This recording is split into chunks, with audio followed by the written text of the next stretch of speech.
அன்பு சொந்தங்கள் அனைவருக்கும் பாண்டி குடும்ப அஸ்ட்ரோ சதீஷ்குமாரின் பணிவான வணக்கங்கள். திருமண பொருத்தத்தில் இப்போ திருமணத்துக்கு ஒரு பெரும் பிரச்சனை, அது பெண் ஜாதகமாகட்டும் ஆண் ஜாதகமாகட்டும், சூரியன் சுக்கிரன் அதிக டிகிரி தள்ளி இருக்குதுன்னு வச்சுக்கோங்க. இப்போது சூரியன் இருக்கக்கூடிய வீட்டிலிருந்து சுக்கிரன் ஒரு வீடு தள்ளியோ, இல்லை சுக்கிரன் இருக்கக்கூடிய வீட்டிலேருந்து ஒரு வீடு தள்ளியோ சூரியன் இருக்கும் பொழுது கிட்டத்தட்ட 43 டிகிரிக்கு மேலே நீங்கள் அந்த வித்தியாசம் சூரியனுக்கும் சுக்கிரனுக்கு இடையில் ஒரு கட்டம் சும்மா இருக்கும். இல்லை இப்படி இருக்கும் பொழுது திருமணம் கட்டாயம் தாமதமாகும். ஏன்னா சூரியன் ஆத்மா, சுக்கிரன் மாயை, இன்பங்கள். இந்த ஆத்மா அந்த இன்பத்தை பெருசாக லயிக்காது. இது கல்யாணம் வேணும், அவங்களே பார்த்திங்கன்னா கல்யாணம் வேணும் அப்படிங்கிறது ஒரு பெருசாக எடுத்துக்க மாட்டாங்க. கல்யாணம் வேணும் அப்படின்னா ஒரு ஃப்ரெண்ட்ஸாக துணை வேணும். ஆனால் அந்யோன்ய வாழ்க்கைக்குள்ளே அவ்வளோ பெருசாக வரமாட்டாங்க. இந்த சூரிய சுக்கிரன் அதிக டிகிரி தள்ளி இருக்கிற ஜாதகங்கள், இவங்களுக்கு திருமணம் தள்ளி போயிட்டே இருக்கும். இது எல்லாருக்கும் இப்படித்தானா? அப்படி இல்லைங்க. சூரிய சுக்கிரன் அதிக டிகிரி தள்ளி இருக்கும்போது வச்சுக்கோங்க, இந்த இடையில ஒரு கட்டம் சும்மா இருக்கும் சொன்னல, அந்த கட்டத்தில் கேது அறவே இருக்கக்கூடாது. கேது இருந்ததுன்னா திருமணம் கடுமையான தடை. நீங்கள் சூரிய சுக்கிரன் ஒரு 25 டிகிரியிலிருந்தே இடையில கேது இருந்துச்சுன்னு வச்சுக்கோங்க, அது ரொம்ப தடை.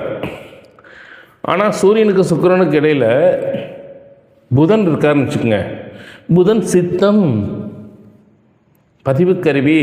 அப்போ சித்தம் இந்த சுக்கிரனுக்கு பக்கத்தில் இருக்கிற சித்த மாயை பற்றிக்கும், அங்கே அந்த ரூல் வேலையாகாது. அதே போல் சூரிய சுக்கிரனுக்கு இடையில் செவ்வாய் இருக்காருன்னு வச்சுக்கோங்க, செவ்வாய் அகங்காரம், நான்கிற, அதாவது நம்ம ஆன்மாவை நம்ம எல்லாமே எதை பற்றி எழுறோம் தெளிவாக புரிஞ்சுக்குங்க. சித்தாந்தத்தை கலக்கிறதுனால பொதுமக்கள் புரியலன்னு நினைக்காதீங்க. இதை நீங்கள் புரிஞ்சுட்டா தான் நீங்கள் உண்மை ஜோதிடத்தை புரிஞ்சுக்க முடியும்.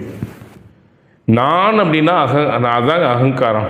இப்போது என் உயிர் எதை பற்றி எழுது? நான் இதை செய்து முடிப்பேன், நான் இதை செய்வேன், என்னால் படிக்க முடியும், என்னால் பிஹெச்டி பண்ண முடியும், என்னால் சிஏ பண்ண முடியும்.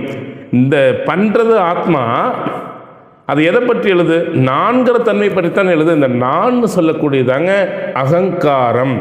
தெளிவாக புரிஞ்சுக்குங்க. அதுக்கு செவ்வாய் தான் காரணம். அப்போ இந்த சூரியனுக்கும் சுக்கிரனுக்கும் இடையில் செவ்வாய் இருக்கும் பொழுது ஆன்மா இந்த நான்கிற அகங்காரத்தை பற்றுறது அல்லவா, அதுக்கு பக்கத்துலேயே சுக்கிரன் இருக்கார் அல்லவா. அப்போது இந்த செவ்வாய் சுக்கிரனை பற்றிக்கும். இவங்களுக்கு அந்த தோஷம் வேலை செய்யாது. புரியுதுங்களா? இவங்களுக்கு அந்த தோஷம் வேலை செய்யாது. இவங்களுக்கு இயல்பாக திருமணம் நடக்கும், நல்லா இருக்கும், வாழ்க்கை சிறப்பாக இருக்கும். இதெல்லாம் நம்ம புரிஞ்சுக்கணும். சூரிய சுக்கிரன் 43 டிகிரிக்கு மேலே இருந்துட்டால் உடனே திருமணத்தலை எப்படின்னு எடுத்துக்கூடாது.